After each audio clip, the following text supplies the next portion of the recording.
even too evil for the 2000s. Here's your look at the Mattel Master Universe Origins, the 2000X series Skeletor, Evil Lord of Destruction.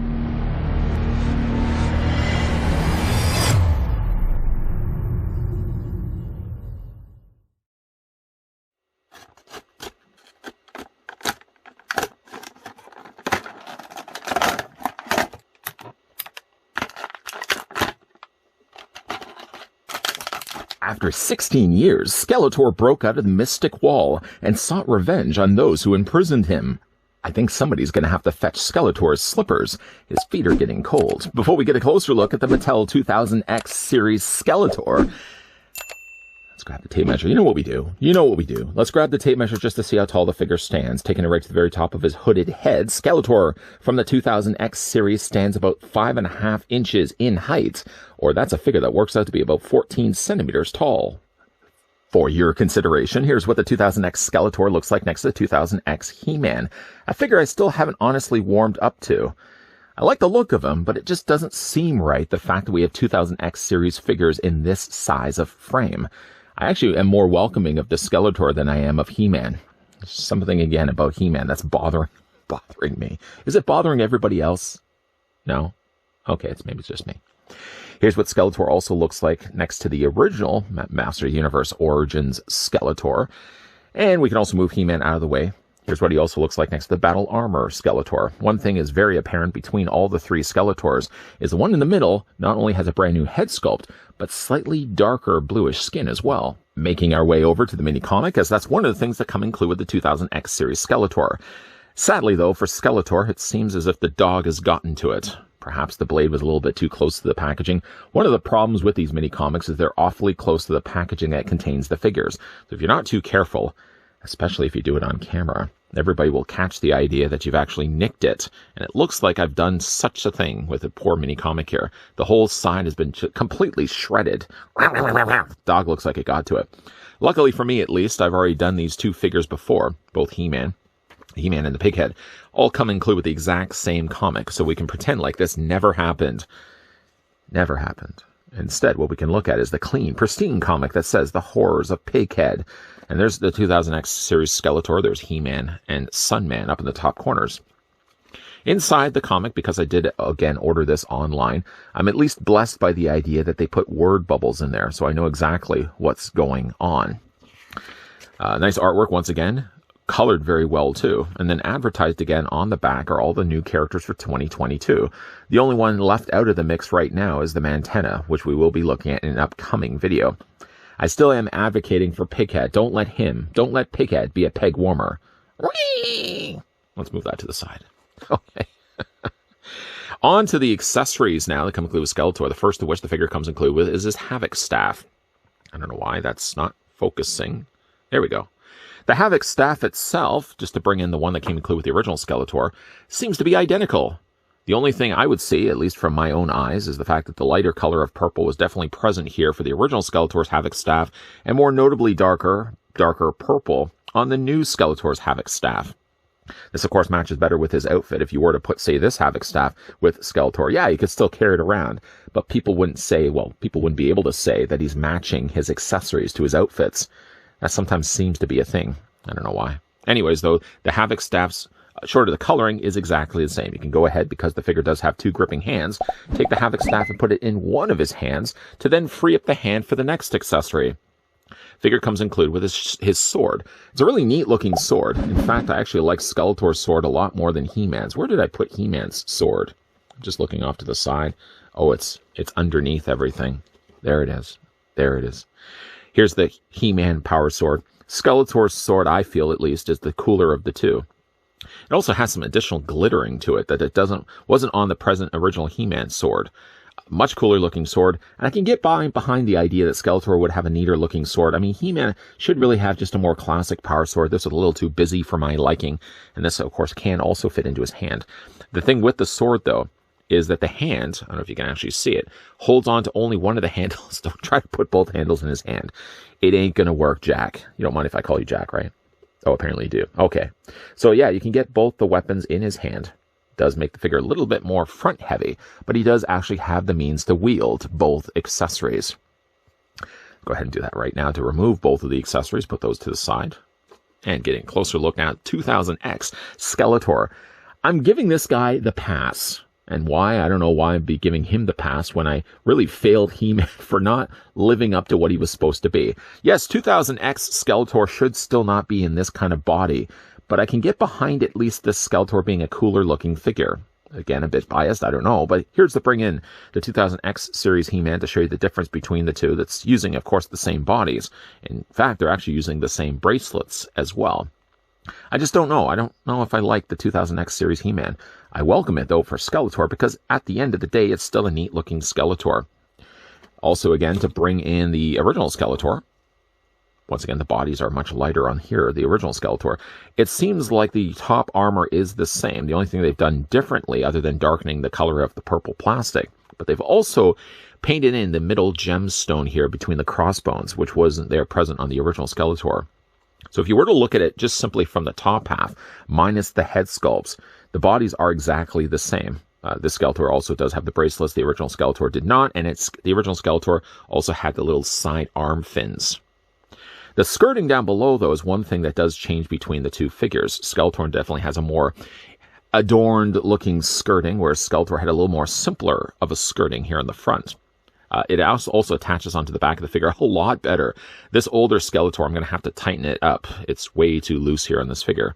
It also attaches, because of course they're using the same armor on the upper torso, it also pegs it exactly the same way and straps on either side of its shoulders. One thing is also very different, and why I made the joke at the beginning of this video. Was it really a joke?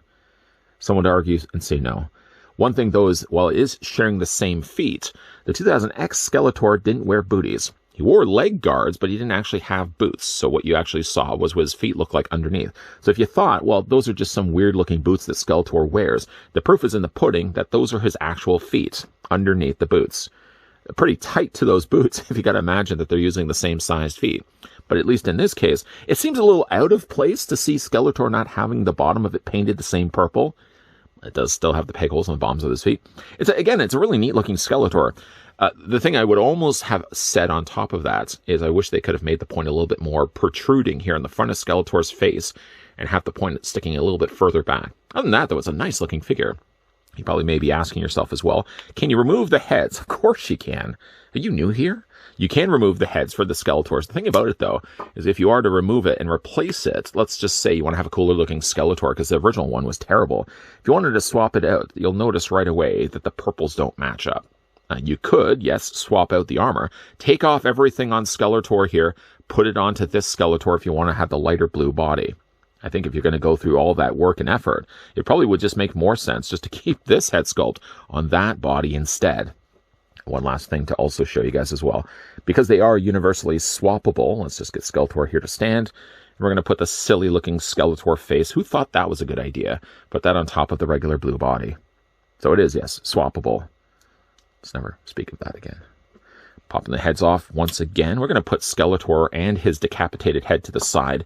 Put this back on Skeletor where it belongs, where it belongs. And let's have a look at the articulation now on Skeletor. First of which, his head does rotate all the way around, because we already saw it is on a ball joint after all. The head does look down. It does look up. And yes, it can rock also back and forth as well. This, by the way, as well, the hood that he wears seems like a slightly softer plastic.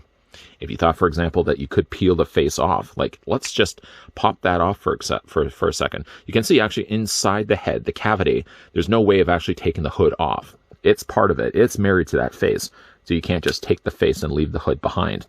Arms come out the exact same way as every other Master Universe figure. You can take the arms and, of course, rotate them back and forth.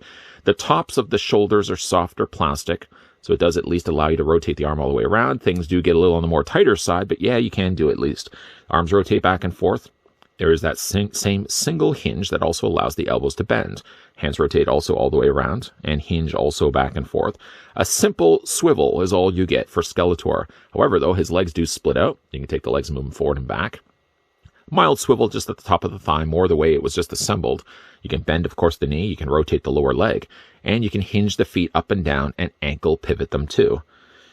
If you don't mind Skeletor slightly squatter, then you can also bend the knees, bend the arms, And you can get them even more looking like their vintage counterpart, which is, again, even more perplexing when you get a 2000X Skeletor and a 2000X He-Man. The whole reason of having them actually in a 2000 series was the fact that they also got introduced brand new figures. So again, it seems a bit strange to now get them in the Master Universe Origins bodies. And again, just to move over Skeletor, he seems so strange. Let's straighten out those legs. There we go. Get them at least to the point where they can actually stand. And once again, we'll bring in He-Man. He-Man, again, I felt like I was so rough on the poor guy. He-Man is fine as a figure, but I don't think he delivers to be a 2000X. Skeletor, on the other hand, is a nicer looking figure. Not one that I would necessarily swap out completely with the Skeletor I already have on my display with the rest of the Origins figures, but it's a nice looking Skeletor I'm well welcoming into my collection space. He-Man's still not so much. I don't know. Maybe I am being a little too hard on the whole notion that 2000X series He-Man figures don't belong in the Origins line. I think because, of course, the original 2000X series figures were all of the larger scale. They were completely different molds than the original 80s toy line. Have them as part of the Masterverse 7-inch scale. The 7-inch scale Masterverse are already tall figures anyways. Have all the 2000X series He-Man figures being dedicated to that line, and leave all the 80s stuff to the Origins line. I say that, though, and Sunman, I feel, is getting the only one that gets really the pass, because the original Sunman figure line was all part of the original vintage. They all use the same body molds as those Master Universe Origins, Master Universe Classic figures. They belong as part of the Origins line, but yeah, maybe just keep all of the 2000X stuff for the Masterverse instead. I say that, though, and I end up liking Skeletor of this smaller scale.